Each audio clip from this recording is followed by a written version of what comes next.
ನಮಸ್ಕಾರ ವೀಕ್ಷಕರೇ, ಇವತ್ತು ಲಕ್ಷ್ಮೀ ಬಾರಮ್ಮ ಸೀರಿಯಲ್ನಲ್ಲಿ ಏನಾಗಬಹುದು ಅನ್ನೋದ್ರ ಬಗ್ಗೆ ನಿಮಗೆ ಹೇಳ್ತಾ ಇದ್ದೀನಿ. ಪಾಪ ಲಕ್ಷ್ಮಿಗೆ ಚಾಕು ಹಾಕಿ ಅವಳು ಆಸ್ಪತ್ರೆಯಲ್ಲಿ ಅಡ್ಮಿಟ್ ಮಾಡಿದ್ದಾರೆ. ಸಾವು ಬದುಕಿನ ನಡುವೆ ಲಕ್ಷ್ಮಿ ಹೋರಾಡ್ತಾ ಇದ್ದಾಳೆ. ಇದ್ರ ಮಧ್ಯೆ ವೈಷ್ಣವ್ ಮಾವ ಆ ಕಳ್ಳರನ್ನ ಹಿಡ್ಕೊಂಡು ಇದಕ್ಕೆಲ್ಲ ಕಾರಣ ಯಾರು ಅನ್ನೋದನ್ನು ಬಾಯಿ ಬಿಡಿಸ್ತಾ ಇದ್ದಾರೆ.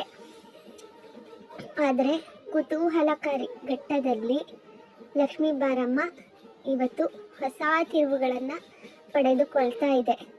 ಇವತ್ತು ವೈಷ್ಣವ್ಗೆ ಲಕ್ಷ್ಮಿ ಮೇಲೆ ಎಷ್ಟು ಪ್ರೀತಿ ಇದೆ, ಅವಳ ಮೇಲೆ ಎಷ್ಟು ಕಾಳಜಿ ಇದೆ ಅನ್ನೋದು ಕೀರ್ತಿಗೆ ಅರ್ಥ ಆಗೋ ಸಮಯನೂ ಬಂದಿದೆ.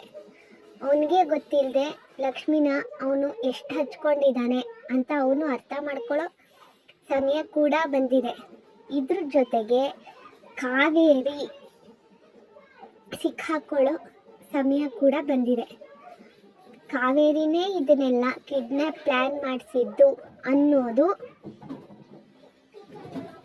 ಅವ್ರ ಅಪ್ಪನಿಗೆ ಗೊತ್ತಾಗದೇ ಇದ್ರು, ಅಂದರೆ ವೈಷ್ಣವ್ ತಂದೆಗೆ, ಕಾವೇರಿ ಗಂಡನಿಗೆ ಗೊತ್ತಾಗದೇ ಇದ್ದರೂ ಇದಕ್ಕೆಲ್ಲ ಒಂಥರ ಮೂಲ ಕಾರಣ ಅವಳೇ ಅನ್ನೋ ವಿಷಯ ಗೊತ್ತಾಗೋ ಸಮಯ ಬಂದಿದೆ. ಅದನ್ನು ಬಂದು ಅವನು ಪ್ರಶ್ನೆ ಕೂಡ ಮಾಡ್ತಾ ಇದ್ದಾನೆ. ಅವನು ಪ್ರಶ್ನೆ ಮಾಡೋದನ್ನ ನೋಡಿದ್ರೆ ಇವಳೇ ಕಿಡ್ನ್ಯಾಪ್ ಮಾಡಿಸಿರೋದು ಅನ್ನೋದು ಗೊತ್ತಾಗಿದೆ ಅನ್ನೋ ಥರನೇ ಇದೆ.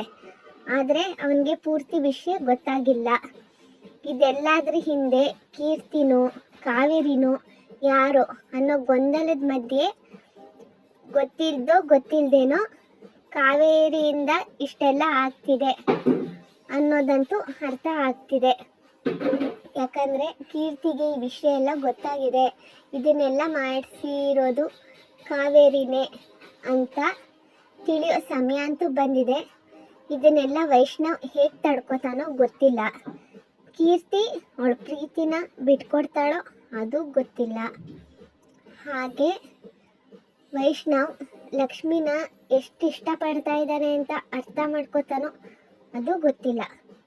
ಇದೆಲ್ಲನೂ ನೀವು ನೋಡಬೇಕು ಅಂತ ಅಂದರೆ ಮುಂದಿನ ಸಂಚಿಕೆಗಳನ್ನು ನೋಡಬೇಕು.